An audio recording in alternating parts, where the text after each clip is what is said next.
disebut transaksi fuduli.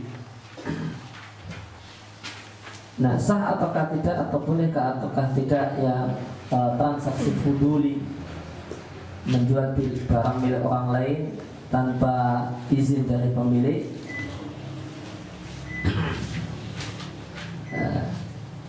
Maka jawabannya di fikih sunnah dikatakan bahasanya transaksinya sah. Akan tetapi apakah transaksi ini bersifat mengikat ataukah belum? Maka bersifat mengikat ataukah belumnya itu tergantung izin dari pemilik barang.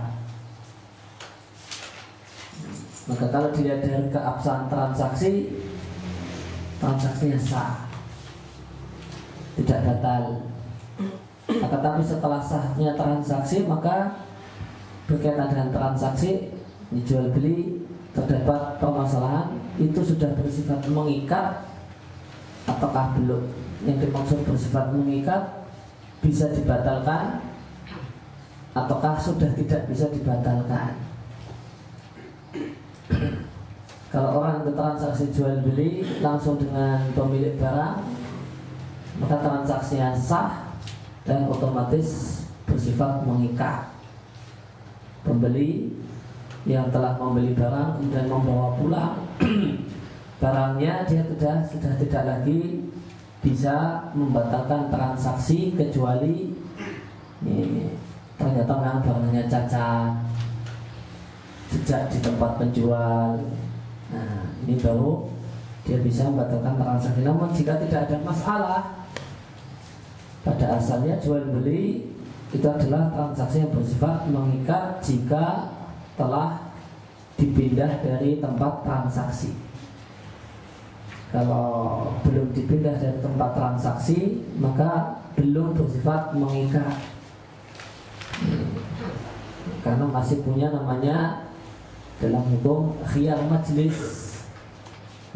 Selama masih satu lokasi antara penjual dan pembeli, meskipun sudah ya, setelah itu mikir dan masih di situ kemudian mengatakan saya nggak jadi, itu boleh dalam ajaran Islam.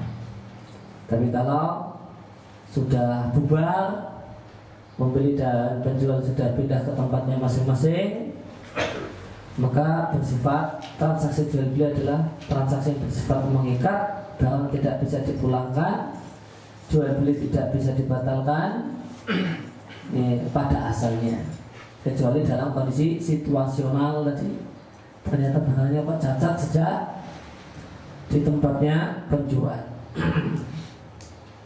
Nah, maka transaksi fuduli, menjual barang milik orang lain tanpa seizin yang punya, maka sahnya jawabannya sah. Namun apakah bersifat mengikat? Jawabannya belum sampai mendapatkan izin dari pemilik barang. Maka jika ternyata pemilik barang setelah tahu barangnya dijual tanpa seizin pemilik, dia merelakannya, maka jual beli ini bersifat mengikat.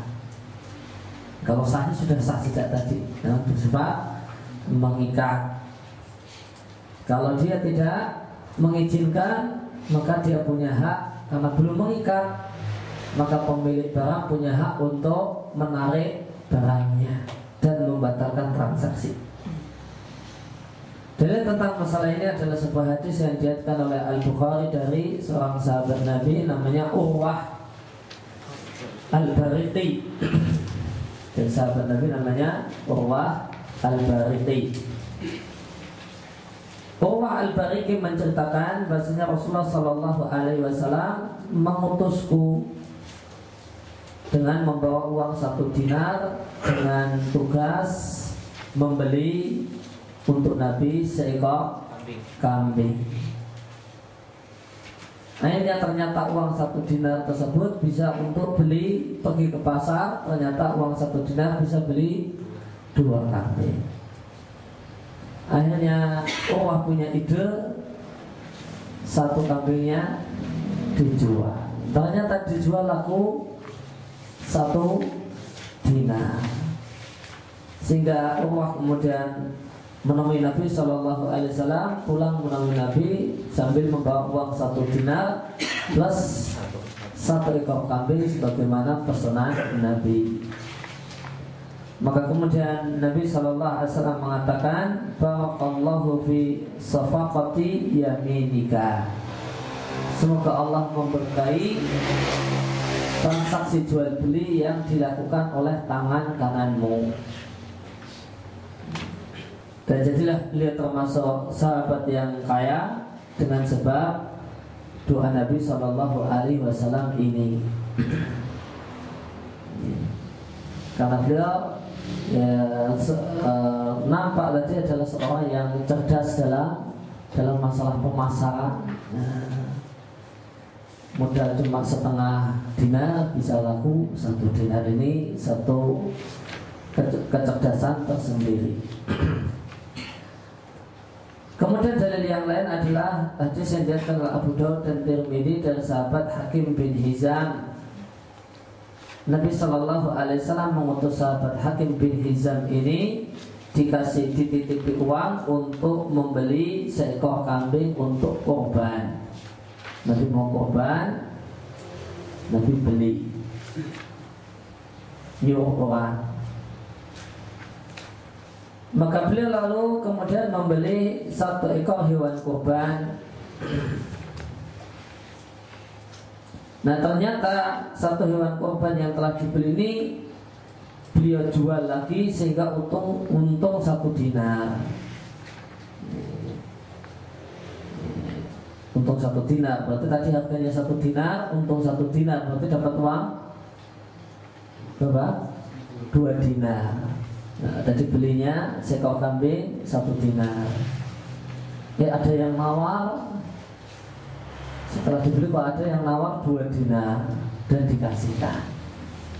Udah kasihkan. Maka setelah beliau pegang uang 2 dinar, kemudian beliau beli seekor kambing lagi dengan uang 1 dinar. Akhirnya sahabat Hakim bin Hizam ini datang menghadap Nabi Shallallahu Alaihi Wasallam dengan seekor kambing dan uang 1 dinar. Lalu Nabi Shallallahu Alaihi Wasallam mengatakan, barakallahu laka fi shafaqatika, semoga Allah memberkahi perniagaan jual beli yang engkau lakukan. Maka ada 2 dalil tentang masalah jual beli fuduli. Ada tadi hadisnya Urwah al-Bariqi, kemudian ada hadis dari sahabat Hakim bin Hizam. Maka dalam hadis pertama, yaitu hadis Urwah tadi, kita lihat Urwah membeli kambing yang kedua lalu menjualnya tanpa izin pemiliknya, yaitu Nabi SAW. Pesanan Nabi cuma suruh duit ini untuk beli seekor kambing.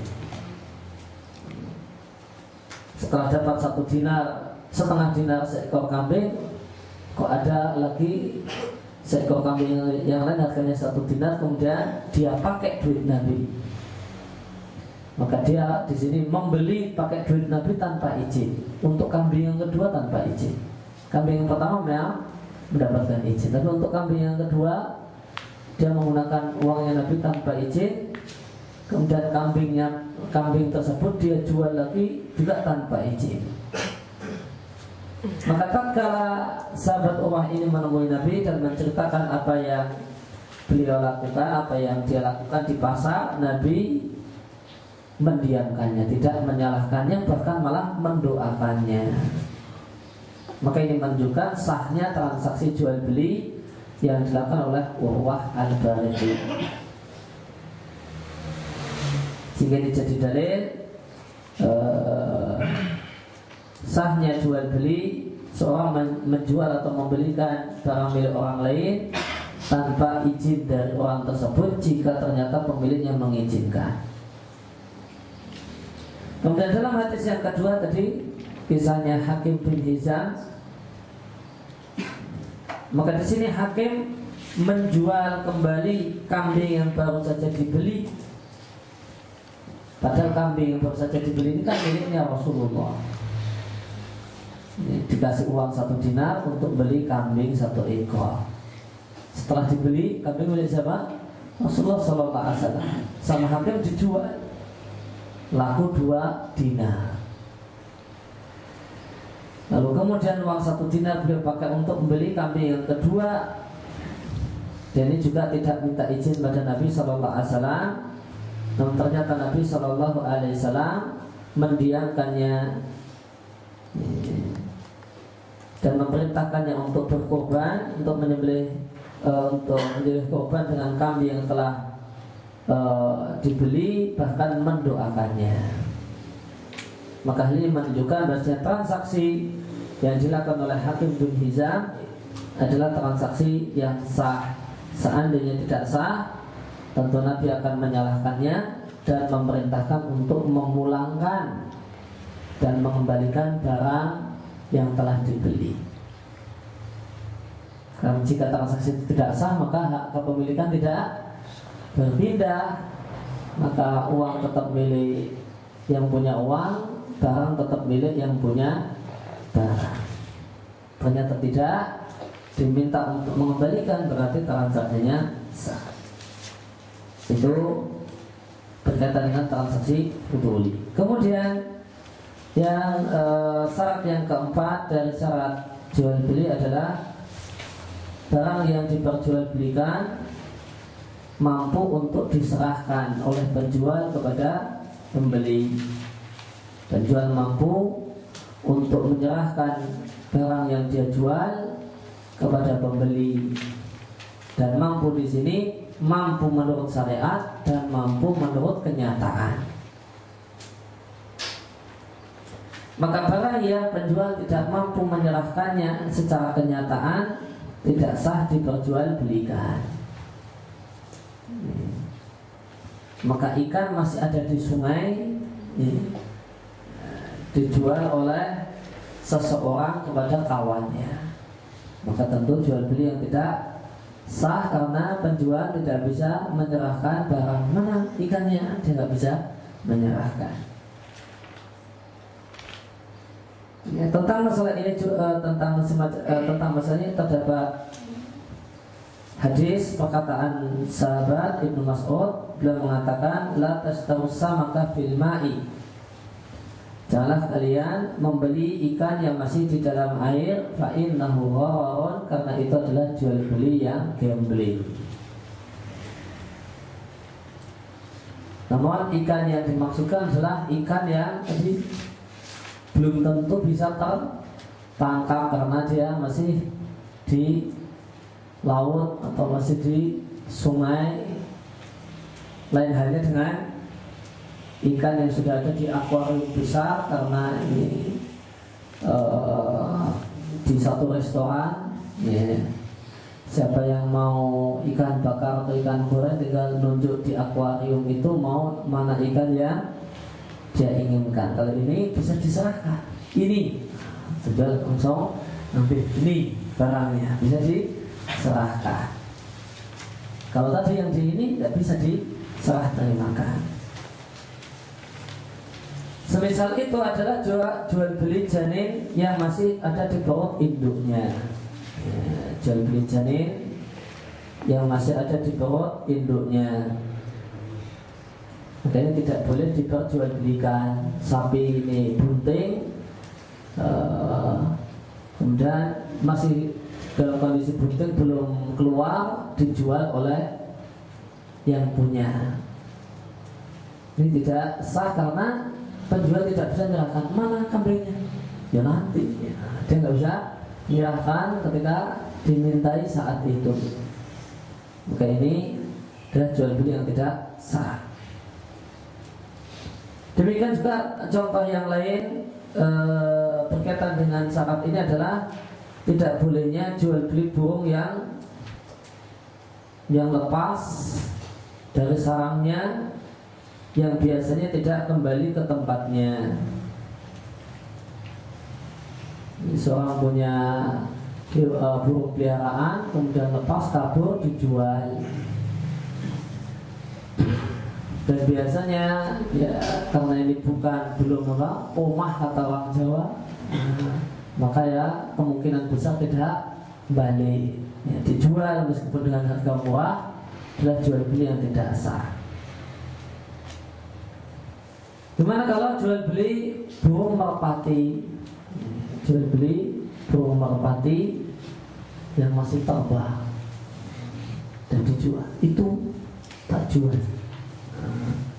Yang itu tak jual, padamu harga sekian. Nanti kalau sudah pulang tak serahkan. Non transaksinya pas dia masih terbang jalan-jalan. Ada enggak yang jual beli kayak gitu? Kalau di buku ada contoh seperti itu. Ya. Nah kalau jual beli burung merpati yang pomah, yang memang sore hari dia pulang, ya, namun transaksi diadakan siang hari, ini diperselisihkan ulama sah dan tidaknya. Siang-siang itu wah bagus bunyinya, macam-macamnya, terbangnya, tak jual dengan harga sekian. Nanti sore pulang, nanti malam bisa diambil. Ini tentang sah dan tidaknya diperselisihkan ulama. Mayoritas ulama mengatakan tidak sah. Dan termasuk contoh yang lain dalam masalah ini, contohnya adalah jual beli sperma pejantan, baik itu kuda ataupun onta ataupun kambing. Dan terdapat hadis khusus yang melarang jual beli sperma pejantan. Alasannya kenapa? Para ulama menjelaskan kenapa Nabi melarang, karena sperma pejantan ini tidak bisa ditaksir, tidak bisa diketahui kadarnya, dan tidak bisa diserah terimakan. Ini analisis yang diberikan oleh ulama berkaitan dengan larangan Nabi jual beli sperma pejantan. Namun berdasarkan alasan yang disampaikan oleh ulama tadi, maka larangan ini hanya berlaku jika pembuahannya adalah pembuahan langsung. Kalau pembuahannya adalah pembuahan inseminasi buatan, maka boleh jual beli sperma pejantan. Kenapa? Karena alasan pelarangan itu tidak ada. Jadi alasannya apa? Tidak bisa diserah terimakan. Kalau sperma, kalau inseminasi buatan bisa. Sekian cc ini. Kalau pembuahan langsung, ya, sebeli sperma pejantanmu 5 cc, nggak bisa, nyerahkan. Ini 5 cc nggak bisa, masih di kambing pejantannya, masih di sapi pejantannya, maka tidak bisa diserahkan. Tidak pula diketahui kadarnya di pejantannya, kemudian dibawa untuk ngawini, yang keluar itu berapa cc, itu nggak bisa diketahui kadarnya berapa. Itu kalau inseminasi buatan diserahkan bisa. Kadar berapa cc-nya bisa diketahui, sehingga bisa dinilai, oh karena ini sekian cc maka bisa dikasih nilai, oh ini sekian rupiah. Karena tidak bisa diketahui, kalau biasa, kalau langsung nggak bisa diketahui berapa kadar yang keluar, nggak bisa dinilai per cc itu berapa.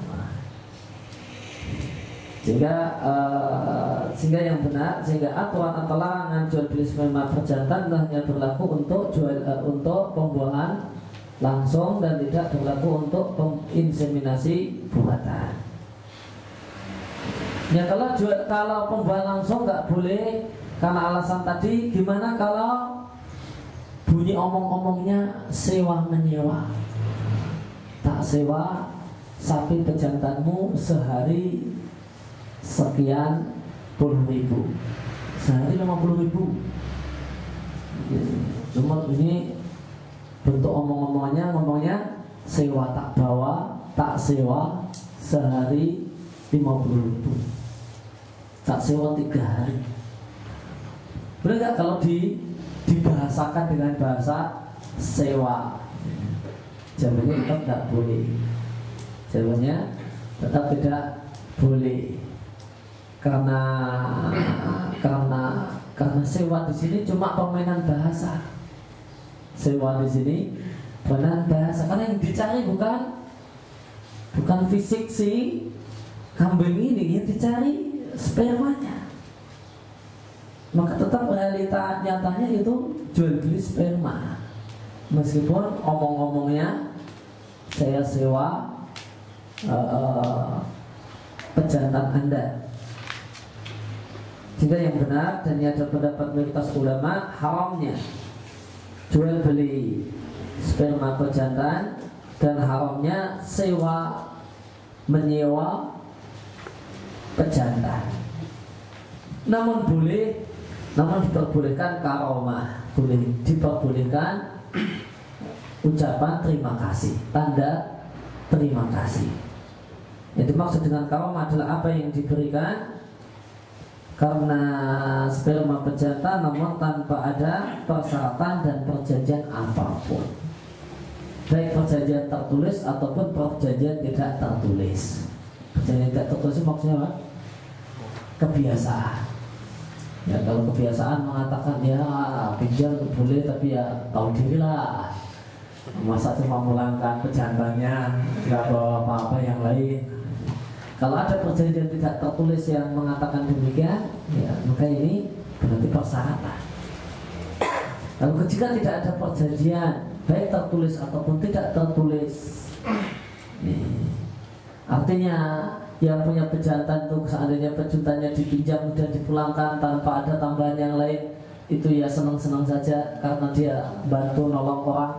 Maka kemudian pejantannya dipinjam, kemudian pulang-pulangnya pejantannya pulang sambil ada tambahan yang lain, ya, ada ini dan itu dari yang pinjam, maka hukumnya boleh menurut mayoritas ulama.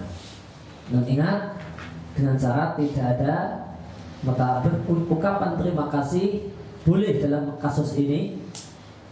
Ya, ungkapan terima kasih dalam kasus ini boleh dengan syarat tidak ada perjanjian di awal, harus ada sesuatu, harus ada tambahan, harus ada oleh-oleh, baik tertulis secara baik perjanjian tersebut tertulis dilisankan ataupun tidak tertulis alias kebiasaan masyarakat. Demikian juga termasuk contoh dalam kasus ini, dalam persyaratan yang kedepannya adalah jual beli susu yang masih dalam embingnya. Sapi perah, yang punya sapi perah mengatakan saya jual susu yang ada di embing sapi saya ini. Oke, ini adalah satu hal yang terlarang selama itu masih di embingnya, belum dipisahkan. Kecuali, namun ada yang memberikan pengecualian, kecuali jika jual belinya pakai takaran, susu masih di embing susu. Pemilik sapi perah mengatakan saya jual susu yang ada di embing ini 1 liter sekian, setengah liter sekian. Ini pakai takaran. Tidak cuma ya, pokoknya terserah itu berapa banyaknya. Ya, kalau kebetulan pas banyak ya untungmu, kalau enggak ya untungku. Nah, kalau pakai takaran maka ya diperbolehkan.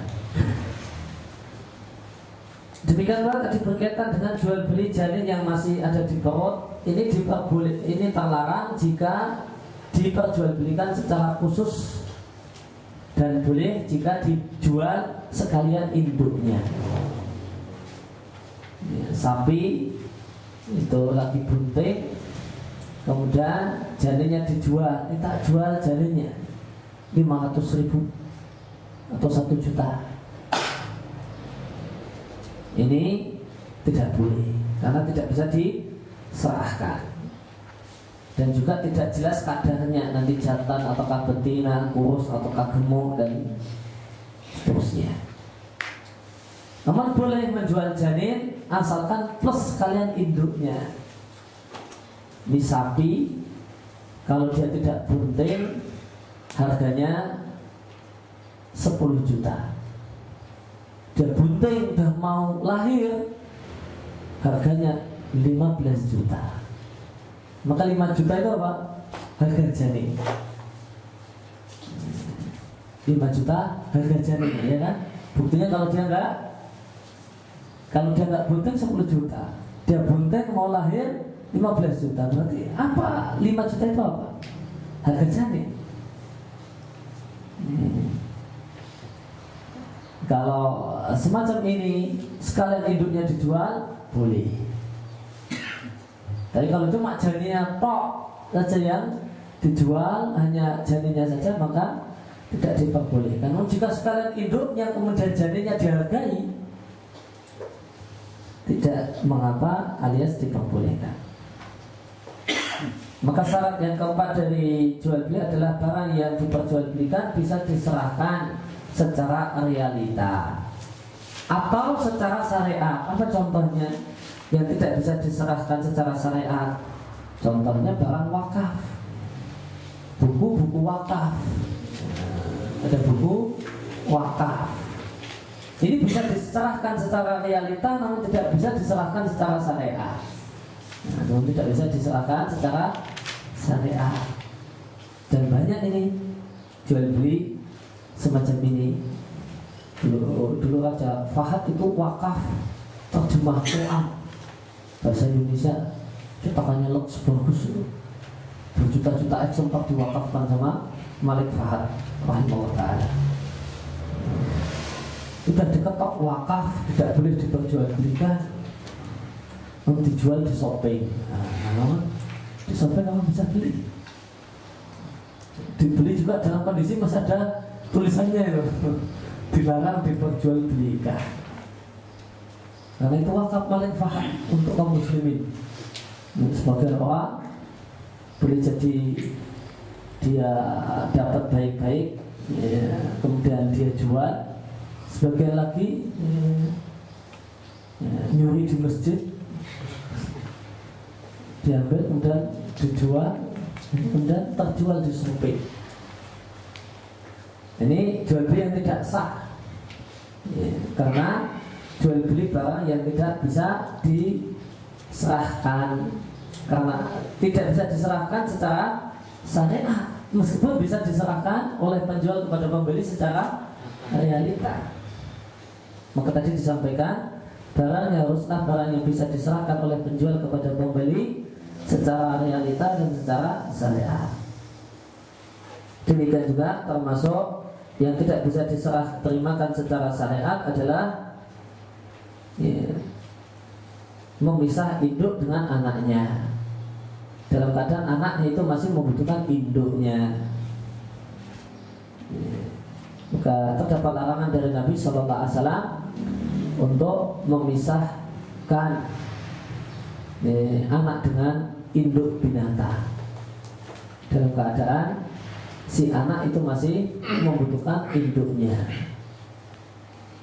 Di samping ini adalah satu bentuk terlarang karena ada hadis khusus yang melarang, ditambah terlarang karena Nabi melarang untuk menyiksa binatang, dan ini penyiksaan psikologis terhadap binatang.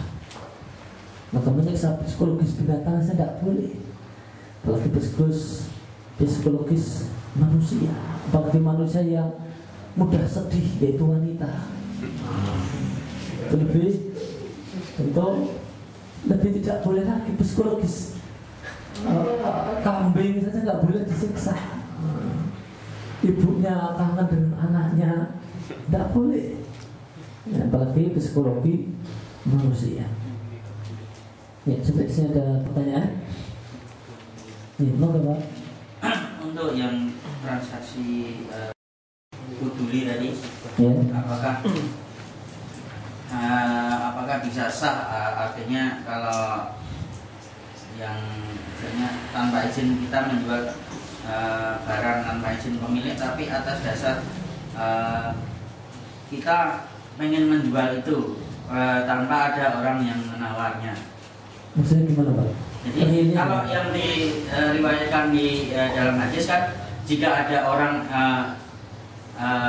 yang disuruh oleh Rasulullah menjual menjual hewan tersebut karena ada orang yang menawar. Tapi apakah itu berlaku jika kita punya ide sendiri supaya ini bisa jadi banyak? Apakah itu sah? Apakah itu diperbolehkan? Hadis tadi juga menunjukkan kalau ide saja, misalnya Urwah tadi punya ide untuk dia telah beli dengan harga setengah dinar, kemudian dia punya ide untuk menjualnya. Tapi cuma berkaitan dengan transaksi jual beli ini, satu hal yang diperhatikan, boleh tidak kita melakukan hal itu? Boleh tidak kita punya ide kreatif semacam itu? Dan kita tadi sah dan tidaknya. Boleh enggak idenya itu ini tak jualkan? Maka kalau boleh dan tidaknya itu kembali kepada apakah orang yang mengadakan transaksi ini yakin si pemilik merelakannya ataukah tidak. Karena kalau dia tahu betul, kalau dia yakin kalau si pemilik merelakannya, kenapa? Karena dia tahu pemiliknya mau menjual atau yang lainnya, pokoknya ada faktor-faktor yang lain yang dengan itu kita itu yakin pemilik ini enggak mempermasalahkan, maka boleh. Tapi kalau kita enggak yakin pemilik ini merelakan dan menyetujui apa yang kita lakukan, seandainya dia mengetahuinya kita tidak yakin, maka tidak boleh. Tidak boleh. Jadi kalau dia dilihat dari sisi boleh dan tidaknya kita melakukan hal itu, maka jawabannya dirinci melihat yakin dan tidaknya kita kalau orang tersebut rela seandainya dia tahu kalau kita menjual. Suami istri misalnya, ini yakin gak? Kemudian misalnya suaminya yakin gak? Ini tiba-tiba suaminya ngambil gelang istrinya kemudian dijual. Yakin gak kalau istrinya rela? Kalau tidak yakin tidak boleh. Kalau tidak yakin tidak boleh. Kalau yakin maka melakukannya ide kreatifnya diperbolehkan. Adapun keabsahan transaksi atau terikat dan tidaknya transaksi jual beli tadi, maka kembali pada dia merelakannya apakah tidak. Yang lain?